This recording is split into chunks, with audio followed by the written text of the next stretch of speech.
What up, guys? It's your boy D. Christoph Lee, and since you guys liked last week's video of me reviewing the NFL, we're gonna run it back for week 2. Let's go!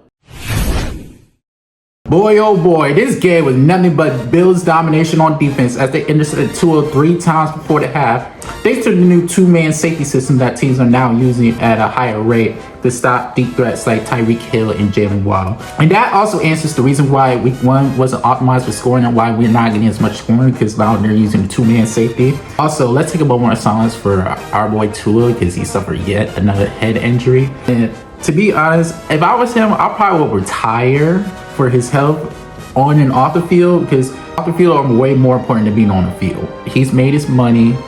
He could retire his family for generations and generations. He's done enough to make sure his family's good. And if he comes back, that's okay, because it's his decision at the end of the day. But if it was me, I would retire. Look at the defense doing damage. Oh, it's gonna be a long day as expected. Look at my boy Lamar slaying. I'm glad I got to watch him and Vic play. Okay, we didn't progress, but bring out Goat Tucker. And of course he makes it, because he's the GOAT, duh. Look at Lamar sling that thing. Stop doubting my boy and saying that he can't throw. Bring out Goat Tucker. Of course he makes it. He's the GOAT, duh. That's right, our defense is the best. Woo! Look at this throw by Lamar. Stop doubting my boy. We missed out again. Oh well. Bring out Goat Tucker again. He missed? No! Now you're slipping your GOAT title. It goes back to Vinatieri once again. Come on, defense! Let me show you these two plays back to back. I told you, that boy can throw! Oh wait, and Aguilar actually caught something? Look at King Henry destroy everything in his path. Stiff on that man! Look at my boy Say Flowers. And yes, I'm gonna give him his flowers because he's the best receiver that we have right now. How do you leave Bowser that wide open? That's right, defense. Take him down. No! Not an interception. Oh God, don't let this change it. Don't let this be a momentum swing. Please don't let this be the momentum swing. How do we leave Bowser that wide open? Look at this throw by Lamar. And Bateman can catch too?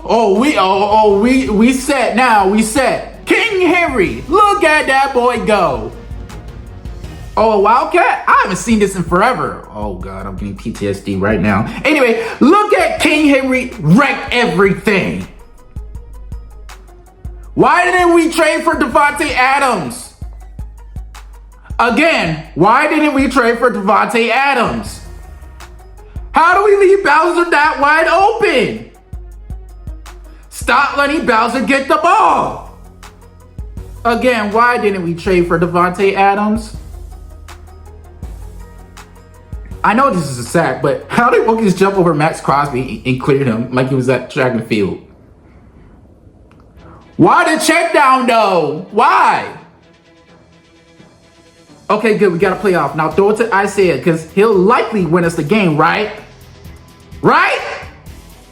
Yes! No! Oh God, please, no. Ravens thought we're getting PTSD again. We're getting PTSD again.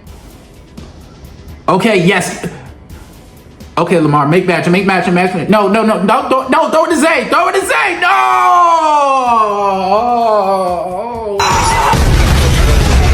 All I know is pain. Oh, I know it's pain. Oh, so much pain. Oh, and we have every right to let him have it. Cue this Raven fan right here. You stay on that podcast, bro. You get more after your podcast than you do on the field. I play softball with Will. Come on, bro. You the best, bro. Be my example. Be my example, bro. Keep on getting on the podcast like, oh yeah, Davante Adams, yeah, he cooked me today. No, give full I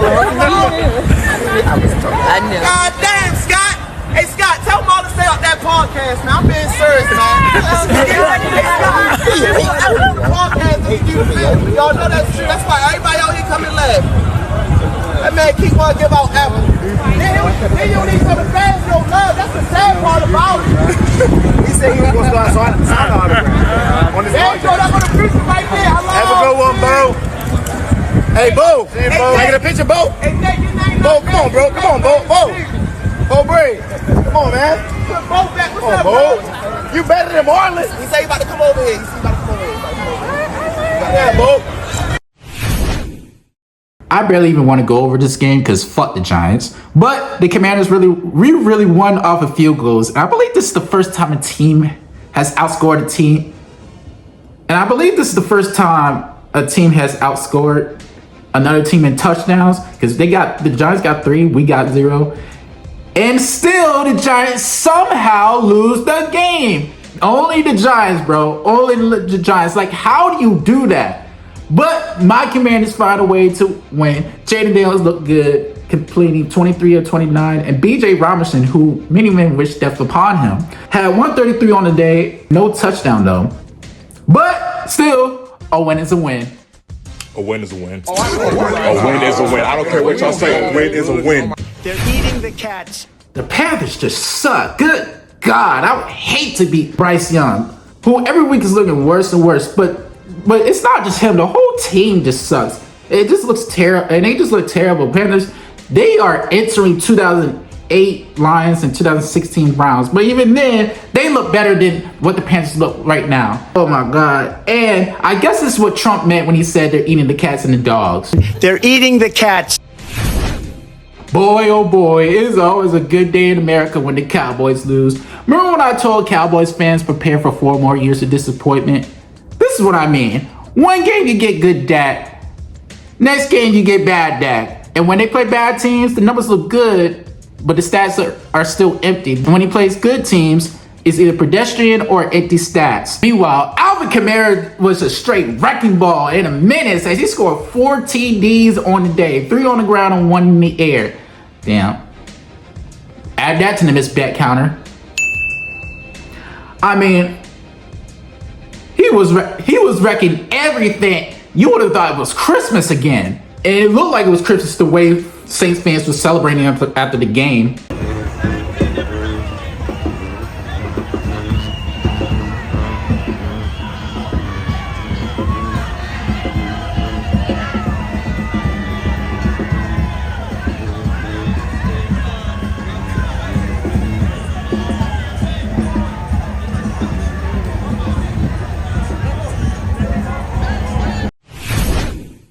This game showed AR5's inconsistencies and growing pains as he went 17 of 34, 204 yards and 3 NITs. But I wouldn't hit the panic button yet. Meanwhile, JT was the main reason why they were still in the game as he had 103 rushing yards on the day. But the story today is all about Malik Willis and Josh Jacobs, as Malik had a serviceable game of 12 of 14 and 122 yards and 1 tutty. And Packers, all they had to do was play mistake-free football, and that's what they did.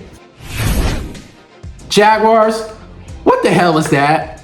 You've been losing 7 straight, and I can't afford for Trevor to look like this. Who isn't helping his case by completing half of his passes? Like, bro, like, you got to help me out here. Like, I'm trying to push the agenda that you're a great quarterback and you're going to be generational, but you're not helping me with your case here. Meanwhile, Deshaun Watson had a better looking game this week. Would have looked better if everyone didn't drop the damn ball. Looking at you, Amari Cooper. The battle of my favorite YouTubers teams, and this game was so boring, I don't even want to go over it. Go to their channel and watch it, because I ain't finna suffer through it, because they can suffer, but I ain't gonna do it. The only thing I'll talk about is how TJ Watt sat Bo Nix with his aura. It was pretty cool, not gonna lie. I also want to talk about my cousin Russell Wilson, who won a petty game ball. I think we all know Russ got kind of did dirty last year, so I know he wished he could have played today in this game, but it's awesome, getting a win for him. He got a petty game ball, so yeah, it's great getting a dub for Russ for sure. Petty game ball?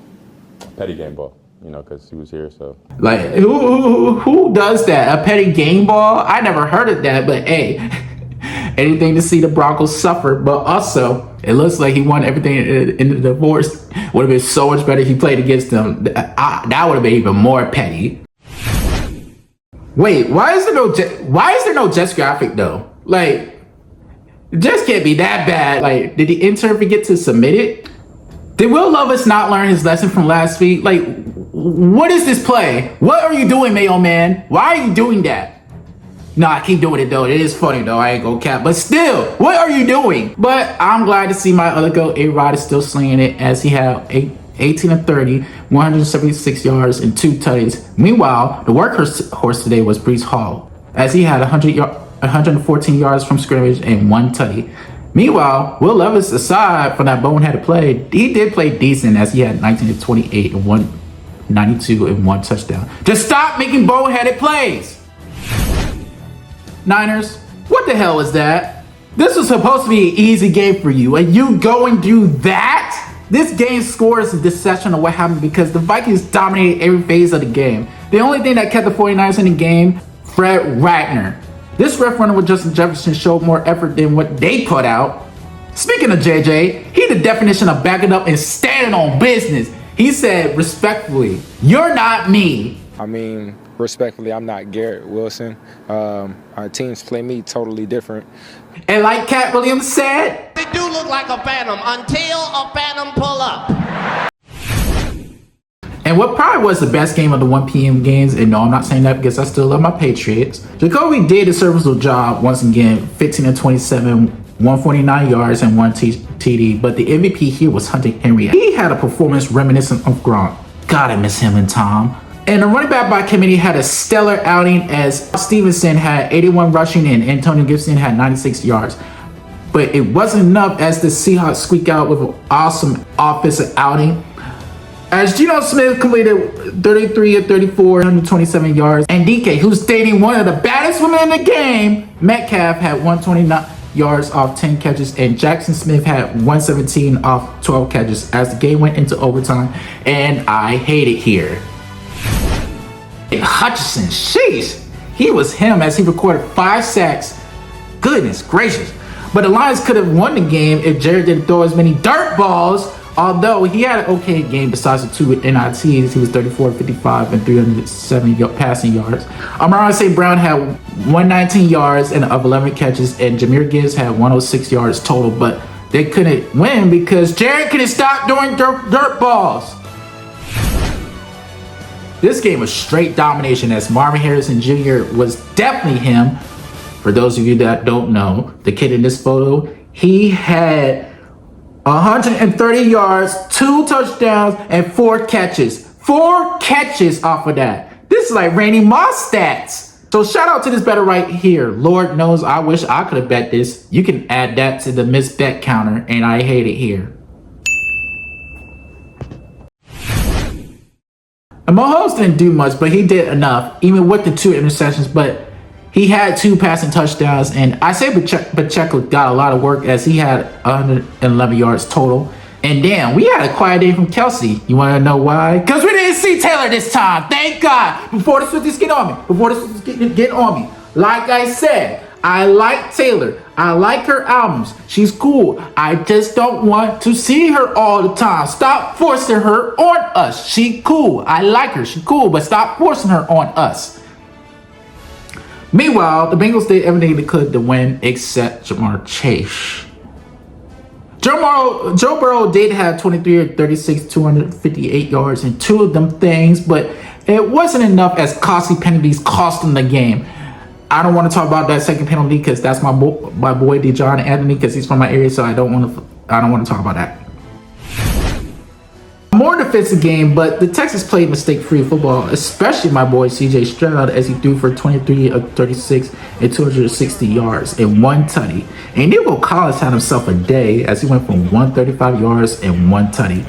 Meanwhile, the learning curve for Caleb Williams continues as he went 174 yards for 23 out of 37 and threw 2 costly interceptions. But hey, he's still learning. And everyone's jumping down his throat saying that hit the panic button, this, that, third. Bro, it's only his first 2 games. And he played 2 great teams. Like the Titans, they had a great defense. And the Texans, they're basically a Super Bowl contender. So don't hit the panic button yet. Eagles. What the hell is that? You had it in the bag. And how do you mess this up so badly? Let me take you through the last 2. I want to take everybody through the last 2 minutes of the game. Starting with 3rd and 3. Why aren't you running the ball here? How did you out-Falcon the Falcons here? You have 2 options right here. Option A, read option with Jalen or Saquon. B, toss, pitch, or handoff to Saquon. Remember everyone, Atlanta has no timeouts. So either the play will run the clock. No, it will just run the clock. That's all you have to do. Run the clock down. They got 1 minute left. And at that point, after you score the field goal, Atlanta has a 0.7 chance to win. And of course, what happens? The defense folds at the worst possible time. And they folded worse than when I was in the same room with Ryan the Scientist. And of course, they scored. And also gave you a free penalty here, but with the celebration, even though this shouldn't have been an unsportsmanlike conduct, but okay. Jalen has to go down the field and he throws an interception and gets picked. Philly, how did you out-Falcon the Falcons? Come on, man. Come on. So that's it for this week. If you guys want to see more recaps and other sports videos, here's the links right here. And it's also going to be on the end screen. And I'll see you guys next time.